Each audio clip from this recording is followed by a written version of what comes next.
Hello, good morning आप सभी को। कैसे हैं आप लोग? चलिए, उम्मीद करते हैं आप सब बहुत अच्छे होंगे। आज हम लोग बात करने वाले हैं बादल राग। ठीक है, बादल राग जो कविता है, ये कविता सूर्यकांत त्रिपाठी निराला द्वारा लिखा गया है। ठीक है, निराला द्वारा।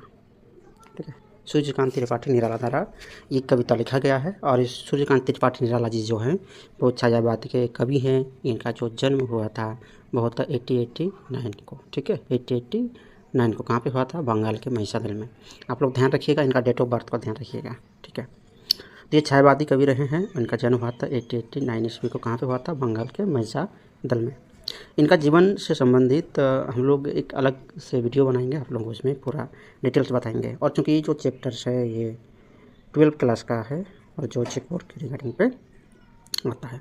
आप अगर हमारे चैनल पर पहली बार आ रहे हैं तो चैनल को सब्सक्राइब कर दीजिएगा, अपने दोस्तों को शेयर कर दीजिएगा, इस बात का ध्यान रखेंगे। ठीक है, चलिए हम लोग टॉपिक पे आते हैं। तो सबसे पहले हम लोग शुरू करेंगे कि भाई जो बादल राग है, इस बादल राग में किन बातों का जिक्र हुआ है, हम लोग उसके बारे में चर्चा करेंगे। ठीक है, बादल राग में किन बातों का जिक्र हुआ, हम लोग इसके बारे में चर्चा करेंगे। तो हम लोग बात करेंगे बादल राग जो कविता है, उस कविता का जो सारांश हम लोग उसके बारे में बात करेंगे। उनका जो विषय वस्तु है हम लोग उसके बारे में बात करेंगे। तो आप लोग यहाँ पे शायद देख पा रहे होंगे कि कविता बादल राग जो है आरोह भाग 2 से कवि सूर्यकांत त्रिपाठी निराला द्वारा रचित, कौन सा रचित? अनामिका।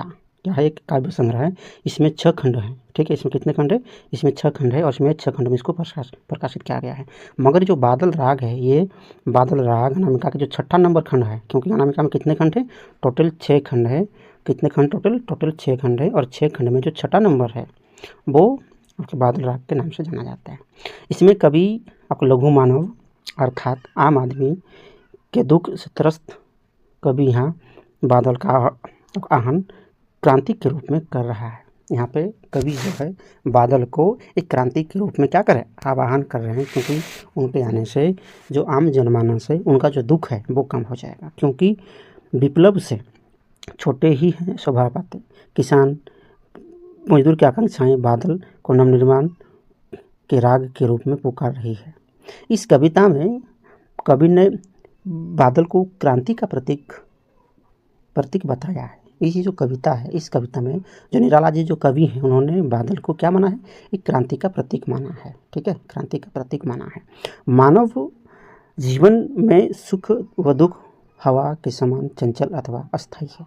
मानव जीवन में कहता है कि जो सुख और जो दुख है ये आपकी चंचल हवा की तरह होती है, जो हमेशा स्थिर नहीं रहता। ये क्या होती है? अस्थायी होता है। ये आते जाते रहता है, अस्थायी है। क्योंकि मानव जीवन में सुख और दुख दोनों आते जाते रहते हैं। क्योंकि ये जो मानव जीवन है, मानव जीवन में सुख और दुख आते जाते रहते हैं। संसार का हृदय शोषण रूपी अग्नि से जला हुआ है।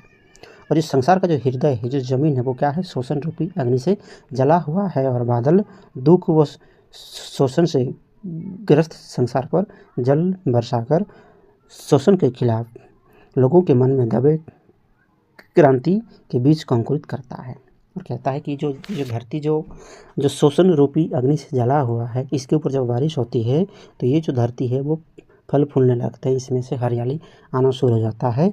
और इसी तरह से कहता है कि इससे क्या होता है कि मानव रूपी जो सिद्धांत उस पर एक नया अमल होता है। जिस प्रकार लोगों की उम्मीद होती है कि बादल जल बरसाकर गर्मी को राहत देगा, उसी प्रकार लोगों को क्रांति से उम्मीद है कि उन्हें शोषण से मुक्ति मिलेगी। जैसे आसमान से अगर बारिश होती है तो जो तपती धूप से जो विचलित धरती होती है उसको काफ़ी शांति मिलती है, उसी तरह से जो आम जनमानस है, जो शोषक वर्ग है, जो हमें शोषण कर रहा है, जो गरीब तबका के लोग हैं, उनका मानना है कि जैसे ही हमारे समाज में एक क्रांति आएगा, एक क्रांति शुरू होगा, उस क्रांति से क्या होगा?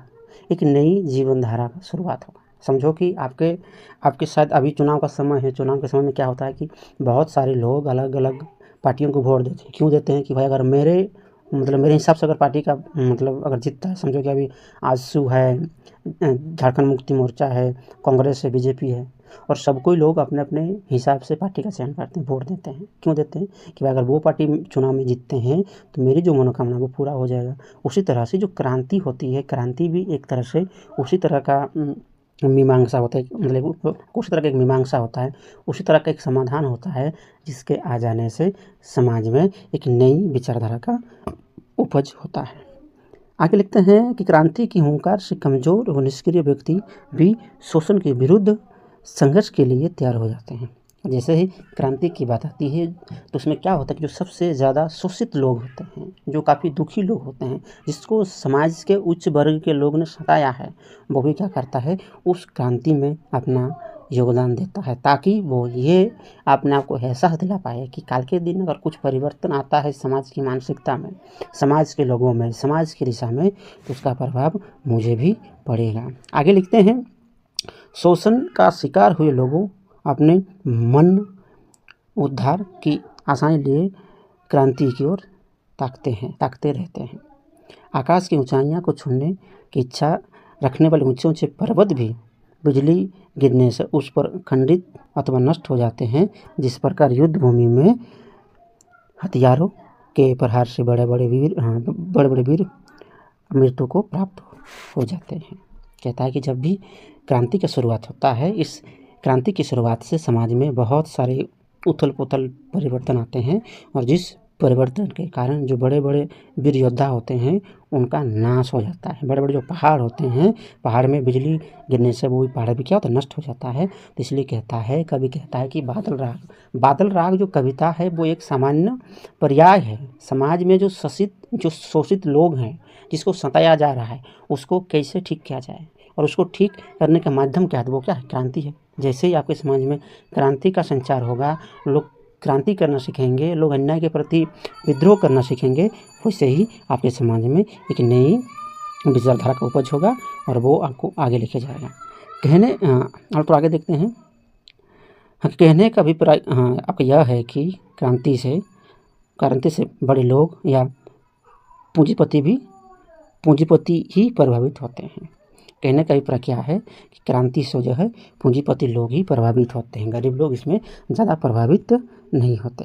आगे लिखते हैं कि इसके विपरीत पर्वतों के खंडित होने पर छोटे पौधे हंसते हैं, वे इससे अपार हरियाली प्राप्त होते हैं और प्रसन्न होकर हाथ हिलाकर तुझे अर्थात बादल को बुलाते हैं। क्रांति से शोषित व दलित वर्ग को लाभ मिलता है, अर्थात शोषित वर्ग जब शोषण के विरुद्ध आवाज़ उठाते हैं तो बड़े से बड़े पूंजीपतियों का घमंड चूर चूर हो जाता है। कवि कहता है कि पूंजीपतियों के द्वारा बनाए गए ऊंचे ऊंचे भवन केवल भवन नहीं, बल्कि ये तो गरीबों में भय पैदा करने वाले भवन है। इस लाइन का आप लोग ध्यान रखिएगा कि जो अमीरों का जो बड़ा बड़ा भवन होता है, वो भवन इसलिए वो एक मात्र का दिखावा होता है।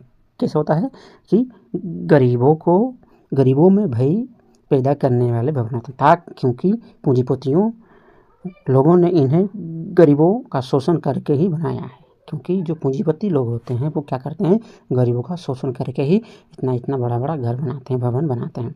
प्रलय से पूंजीपति वर्ग ही प्रभावित होते हैं, जबकि निम्न वर्ग में बच्चे कोमल शरीर के होते हैं तथा रोग व कष्ट की स्थिति में भी वो हमेशा हंसते मुस्कुराते रहते हैं। कभी बादल राग अर्थात क्रांतिकारी से कहता है कि शोषित वर्ग शोषण के कारण अत्यधिक कमज़ोर हो जाते हैं और वह शोषण को खत्म करने के लिए बेचैन है। शोषकों ने शोषित वर्ग के जीवन शक्ति छीन ली, अर्थात उनका रक्त रूपी संचार तत्व चूस लिया है। अब वो केवल हड्डियों का ढांचा मात्र रह गया है। कभी बादल अर्थात क्रांतिकारियों से कहता है कि तुम बरस कर किसानों की गरीबी को दूर करो, अर्थात क्रांति करके शोषण को समाप्त करो।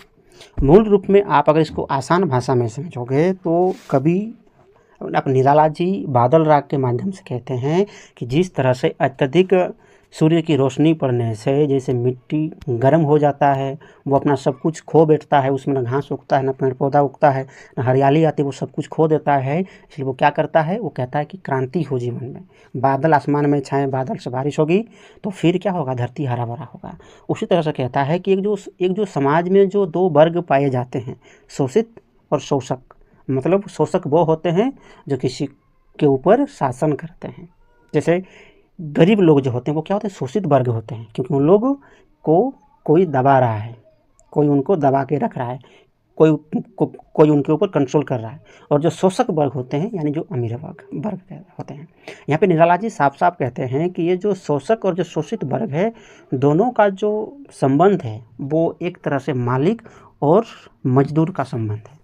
और यहाँ पे कवि कहता है कि ये जो मजदूर वाली स्थिति है, ये मजदूर वाली स्थिति को हम लोग तब तक नहीं ख़त्म कर सकते हैं जब तक समाज में क्रांति का संचार नहीं होगा। क्योंकि जब जब बड़े स्तर पर क्रांति होता है तो क्रांति होने के बाद समाज में काफ़ी सारे परिवर्तन आते हैं, और उस परिवर्तन के चक्र में जो सबसे ज़्यादा नुकसान होता है वो होता है अमीर लोगों को।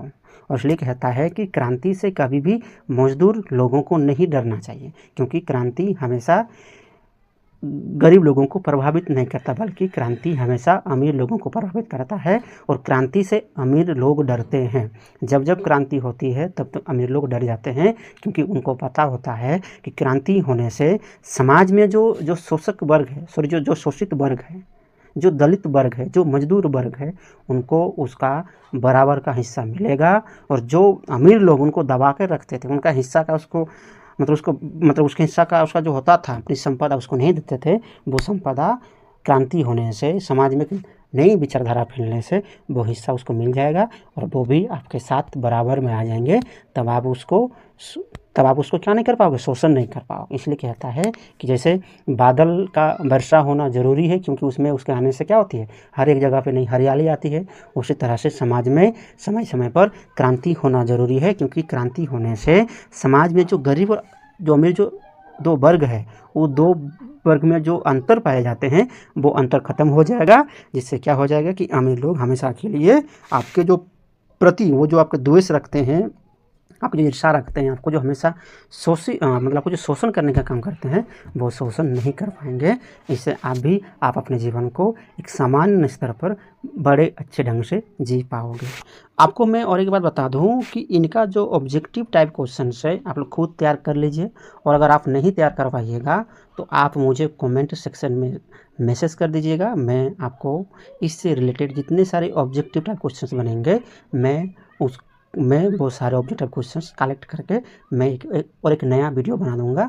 और आप लोग क्या करिए, जितने सारे हो, चूँकि मेरा ये जो वीडियो है मेरा स्पेशली मेरे जो कॉलेज उसी के ग्रुप में जाते हैं, और अगर कोई बाकी बच्चे देख रहे हो तो आप क्या करो, लाइक करो, सब्सक्राइब करो और अपने साथियों को वीडियो शेयर करना ना भूलो, ठीक है। और अगर कुछ पूछना हो तो कमेंट सेक्शन में जा करके मुझे कमेंट करो। धन्यवाद।